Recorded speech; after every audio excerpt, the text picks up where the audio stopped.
Hey, it's Derek. So I've been wondering why I can never have enough tattoos and why I never seem to have enough muscle. I've been talking to a lot of friends about this concept of body dysmorphia, and I started researching it to learn more about it. Someone who struggles with body dysmorphia will have ruminations about perceived flaws in their appearance. These ruminations can disrupt their daily life, make them too afraid to participate in social activities, make them hate themselves, just kind of be stuck in a negative spiral about themselves. I want to be very clear up front that I do not treat people with body dysmorphia. I'm not qualified to do that. What I'm sharing is only from my own observations, my research on the topic, and my personal experience. I don't understand anyone else's experience in their own body. Things that I have ruminated on have taken on different forms. So I used to, as a young man, be very concerned about my height, about my hair, about a lot of things that were impossible for me to change genetically. There was this dissatisfaction with my appearance that would focus on different elements of myself. I was reading about case studies of people who struggle with body dysmorphia, and it turns out that a lot of people who are creative and aesthetically attuned have these struggles with ruminations.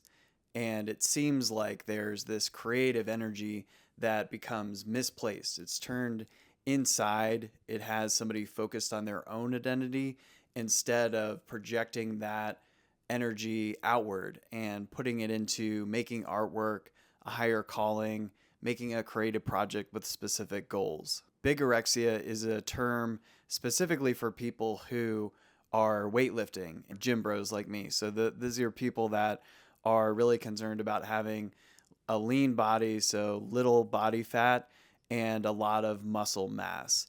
And this describes when someone can't seem to get enough muscle mass. The case studies of this show that somebody that you would look at that is probably in the top 1% of fit people seems jacked to any normal person, they would still be comparing themselves to people that are even bigger, and they would feel inadequate or they would feel really self-conscious about their appearance. People who struggle with bigorexia are influenced by environmental factors such as their peers, media, and what they're experiencing can be intensified by personality traits like perfectionism. I can point to really specific media that made me think that I needed to have a six pack. When I was a young man, of course, it was Fight Club. It was growing up in the era of who was this? Bruce Weber, his photography for Abercrombie and Fitch.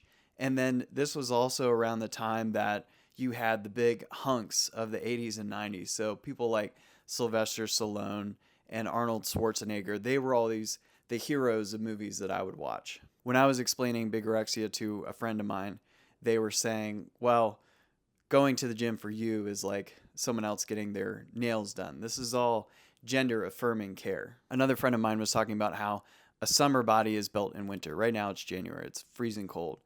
And that stuck in my head because I think it revealed a short-term strategy towards changing yourself.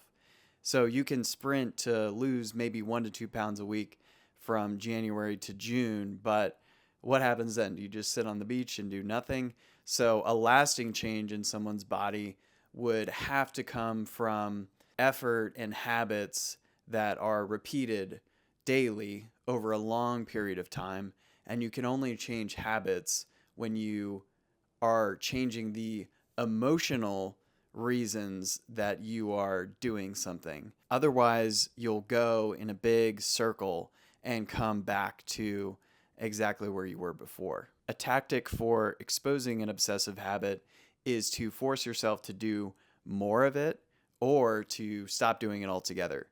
I thought it was interesting that I was going to the gym without a specific goal in mind, so I decided to commit to a more obsessive direction with it, where I started chasing this idea of Grecian proportions. So that's when gym bros will measure their wrist circumference, which typically will have less fat than the rest of your body.